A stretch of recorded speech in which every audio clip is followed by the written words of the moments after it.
Silent type, eh? I once knew a boy like you, never said a word, very taciturn. Well, I said to him, there's no point in talking if you've got nothing to say. Did well in the end, though. Name of Shakespeare. Ever read any Shakespeare? Countess? A little. Hamlet. First draft. What? It's been missing for centuries. It's quite genuine, I assure you. I know. I recognize the handwriting. Shakespeare's. No, mine. He sprained his wrist writing sonnets. Wonderful stuff. To be or not to be, that's the question. Whether it is nobler in the mind to suffer the slings and arrows of outrageous fortune, or to take arms against a sea of troubles. Take arms against a sea of troubles. That's a mix. I told him that was a mixed metaphor, and he would insist. Hello and welcome to the Tin Dog Podcast. In this episode I'll be mostly talking about the latest episode of Doctor Who, being the Shakespeare Code. But of course, before I get to that point, I need to do a few bits of bookkeeping. Well, let's first start off by thanking everyone who's actually sent me some feedback. Huzzah! I got some. I actually got quite a bit. So I will now stop complaining, but I will give you my email address if anyone wants to send any more. It's tin, that's T-I-N, hyphen, dog, D-O-G, at hotmail.co.uk.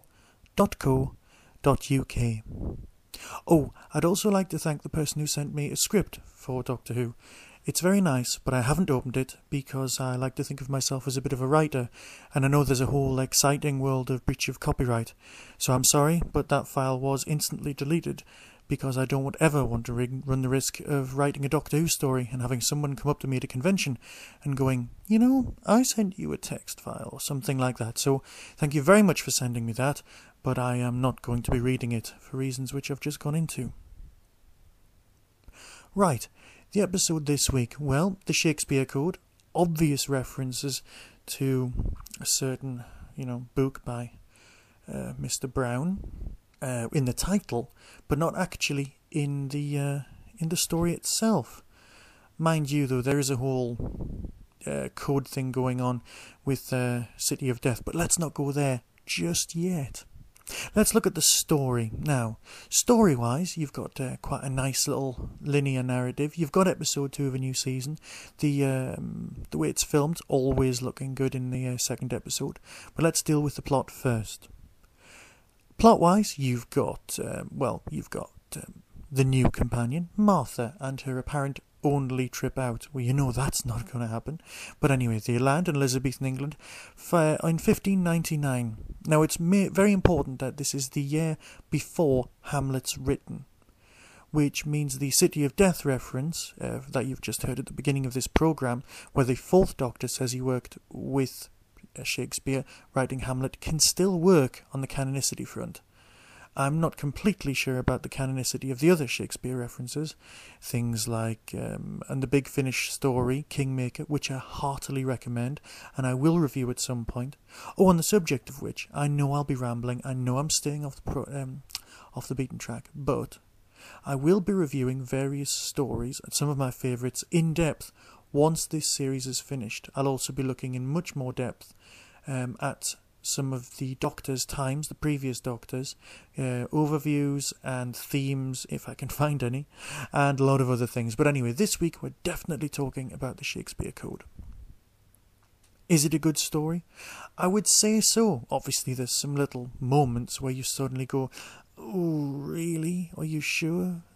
Tiny things like Expelliarmus being used to get rid of the aliens. But of course, I've jumped to the end of the plot. That's just like me, really, isn't it? So, they arrive in Elizabethan England. They go to catch a play at the Globe Theatre. If anyone lives in England who's listening, they all know of the Globe Theatre, and of course they know of the rebuilt Globe in London, which of course they used in the very, very long Doctor Who Confidential. 45 minutes it was. That's enormously long. But anyway, I liked this week's story. It had Shakespeare, it had witches, which are two of my favourite things. I mean, let's face it, I worked for 6 years in a theatre. One has to like Shakespeare on some level. After they arrive in Elizabethan England, they do the standard wandering around, getting involved, and then of course they find out about the existence of a sequel to Love Labour's Lost, called Love Labour's Won, which was going to be the original title of the story, until somebody pointed out the whole Dan Brown thing. After that you end up with a nice little let's meet the historical characters, which admittedly Doctor Who hasn't done for a while, honest. And then we move on to a very nice little run around. Oh, there's witches. Oh, they're not really witches. Oh, they're monsters. Doctor loses one of his hearts, then he gets it back. Martha tries it on with the Doctor and fails miserably. More mentions of Rose. It's all fairly pedestrian stuff, but it is very, very well executed. It's definitely a good introduction for a lot of people. For example, someone at my current place of work who had never ever seen Doctor Who, but was aware of my fandom, pointed out after last week's episode that they had absolutely no idea what was going on and why there was rhinos and what was going on at all. This week's episode, I feel, is a lot more accessible. It does have some minor problems. For me, why bother to mention Back to the Future? I mean, to be fair, some of the kids watching the series now won't even have seen Back to the Future. And isn't it a 15 certificate? But that's not important. I mean, I know it's shown on TV quite a lot. I did like the story, I must admit. I, wish there was something I could gripe or rant or rave about. But to be honest, there wasn't much. Even the Doctor's amount of apologising was cut to a minimum. Again, no mentions of Mr. Saxon. There is, however, one thing I must say at this point.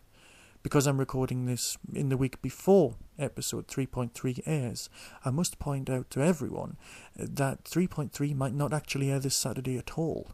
It might be delayed a week, all because of a sporting event. Yes, some form of FA Cup. I believe it's an important sporting event for a lot of people. Do you remember the Olympics in 1984? Yes, well, we all know the mess that made of the season then. But it's nice to see the BBC have returned back to their standardised system of, yes, we're desperately going to show this whenever we want, and it's always in the right place, except, of course, when it doesn't happen, and so on. Last year, they were good about this. Last year, they did cancel the news in favour of showing Doctor Who on time, which is, of course, a good thing. But you never know. So hopefully there will be a decisive victory by one team or another, I don't actually care which, and then we'll get to see the new episode. The new episode, of course, has the face of Bo in it, and Ardal O'Hanlon out of Father Ted. If you're an American viewer and you're unfamiliar with Father Ted, I suggest you track it down. If, however, you're an American viewer and you have access to My Hero, also with Ardal O'Hanlon, I suggest you track down Father Ted and don't watch My Hero. My Hero is, of course, Mork and Mindy, but with a cape. Of course, that's more for next week. I'm ahead of myself. I must say I enjoyed this week's episode. There were some moments. The Harry Potter references, not really that necessary. The trip to Bedlam, quite well done, but I'm sure the Bethlehem Hospital really could do with a reinvention of itself at some point. But then again, can you really make a lunatic asylum politically correct? Either way, I'll call an end to this particular review and let you get on. I'd like to thank everyone who's now listening and everyone who's bothered to go to iTunes and subscribed. Thank you very, very much. I am surprised by my listenership figures. And if anyone has any questions or anything like that, please feel free to email me, and I'll speak to you soon. Oh, and just before I go, one more thing. Anyone who downloaded last week's show and discovered it was only 9 minutes long instead of 11, can you please go back, delete it, and reload it, on the grounds that it was my fault. I uploaded the wrong file. I am quite new to this podcasting log, so sorry about that. So just delete the review of Smith & Jones, and then reload the review of Smith & Jones, and it should all be marvellous. Thank you very much. Be seeing you.